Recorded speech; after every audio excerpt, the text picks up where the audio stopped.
Mga kaibigan, welcome back sa Hoops Horizon. Ngayon, pag-usapan natin ng dalawang team na magkaiba ang sitwasyon pero parehas ang bigat ng pressure. Ang Detroit Pistons na number 1 seed sa East pero haharap sa brutal na schedule at ang Los Angeles Lakers na may star power pero mukhang hindi pa buo ang timpla habang papalapit ang playoffs. Simulan natin sa Detroit Pistons. Tama ang narinig ninyo. Number 1 seed sa Eastern Conference. Isang bagay na kung sinabi mo ito 2 taon na ang nakalipas, baka pinagtawanan ka pa. Pero ngayon, realidad na. Sa likod ng breakout season ni Cade Cunningham, disciplined system at young core na gutom manalo, nasa tuktok sila ng East. Pero alam natin sa NBA, hindi sapat ang umangat. Ang mas mahirap ay ang manatili sa taas. Katatapos lang nilang harapin ng San Antonio Spurs at doon nakita ang isang malaking red flag. Hindi makaporma si Cade Cunningham laban sa depensa ng Spurs. 5 field goals lang sa 26 na tira. Ibig sabihin nito, may blueprint na ang ibang team kung paano siya pipigilan. Kapag ang franchise player mo ay na-neutralize, kailangan may ibang sasalo. At dito papasok ang tunay na pagsubok. Dahil kung iisipin ninyo, hindi pa ito ang pinakamahirap. Ang schedule ng Pistons ay parang gauntlet na dinaanan ng mga championship teams bago sila naging tunay na contender. Susunod agad ang OKC Thunder, isang team na kahit kulang sa stars sa isang gabi, kayang-kayang manalo dahil sa sistema at depensa. Ang OKC ay hindi basta-basta. Bata, mabilis, disiplinado. Isang pagkakamali mo lang, babayaran mo agad. Pagkatapos ng OKC, Cleveland Cavaliers naman ang haharapin nila, kasama sina Donovan Mitchell at James Harden.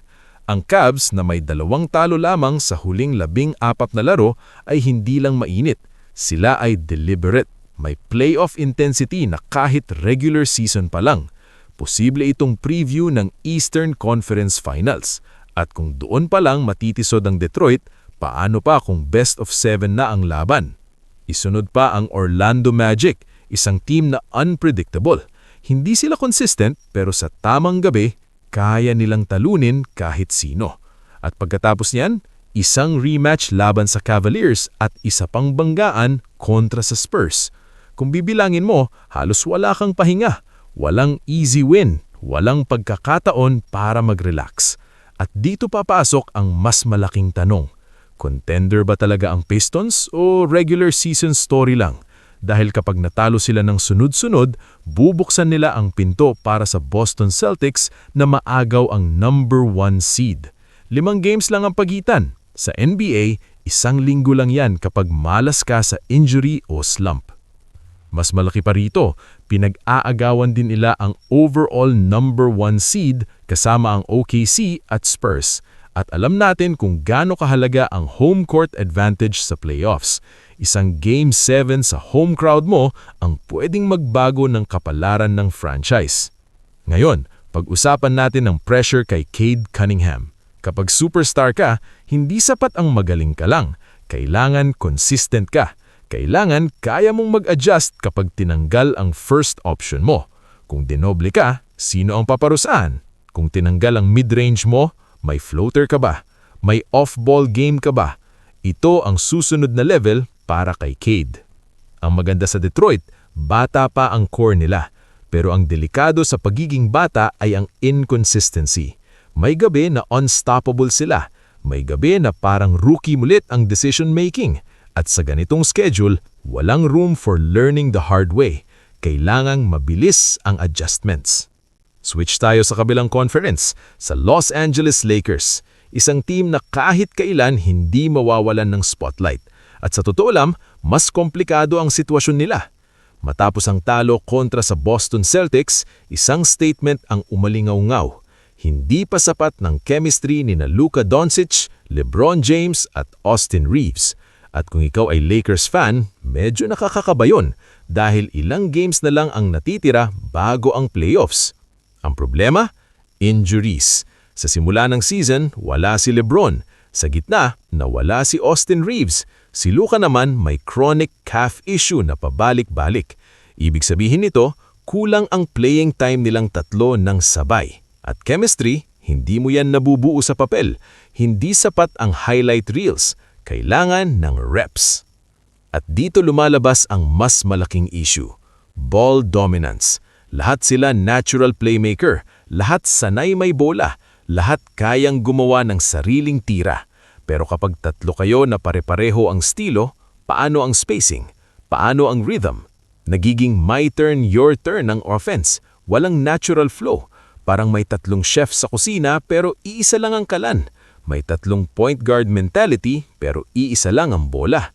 At sa playoffs, mabubunyag ang mga butas na yan. Kung babalikan natin ang kasaysayan, bihira ang successful Big Three na puro perimeter dominant players. Madalas may isa na elite defender, may isa na off-ball sniper, may isang interior presence. Dito sa Lakers, lahat scorer, lahat creator. Sino ang mag-a-adjust? Sino ang tatanggap ng mas kaunting touches? Malaking hamon nito kay Coach J.J. Redick. Baguhan man sa head coaching role, kailangan niyang makahanap ng sistema na hindi nakadepende sa isolation. Kailangan ng structured offense, more off-ball screens, weak side actions, staggered minutes. Isang posibleng solusyon, ihiwalay ang rotations. Hindi kailangan sabay palagi ang tatlo. Bigyan ng sariling stretch si Luka kasama ang shooters. Bigyan ng sariling run si LeBron kasama ang defensive lineup. Si Reeves pwedeng maging connector sa pagitan ng units. Pero ang mas mahalagang tanong, kaya ba nilang isang tabi ang ego? Dahil kahit gaano kaganda ang strategy, kung hindi magkukumit ang stars, babagsak din. At tandaan, less than 65 games ang malalaro nilang core. Ibig sabihin, kulang ang sample size. Sa playoffs, hindi ka bibigyan ng panahon para mag-experiment. Ngayon, dalawang team ang nasa crossroads. Ang Detroit, sinusubok kung legit ba sila sa gitna ng brutal na schedule. Ang Lakers, sinusubok kung kaya bang mag-click ang kanilang star trio bago maging huli ang lahat. Kung ako ang tatanungin, mas may upside ang Detroit dahil sa continuity at hunger. Pero mas mataas ang ceiling ng Lakers kung mag-click sila dahil sa experience at shot making. Pero sa NBA, hindi sapat ang potential. Execution ang mahalaga. Adjustments ang susi at ang mental toughness ang magdadala sa iyo sa susunod na level. Ngayon, gusto kong marinig ang opinion ninyo. Kaya ba ng Pistons lampasan ang OKC, Cavs at Spurs? Totoo bang hindi pa handa ang Lakers sa playoffs? O ito lang yung calm before the storm bago sila sumabog sa postseason?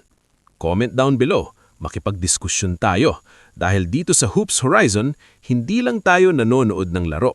Inuunawaan natin ang mas malalim na kwento sa likod ng bawat possession.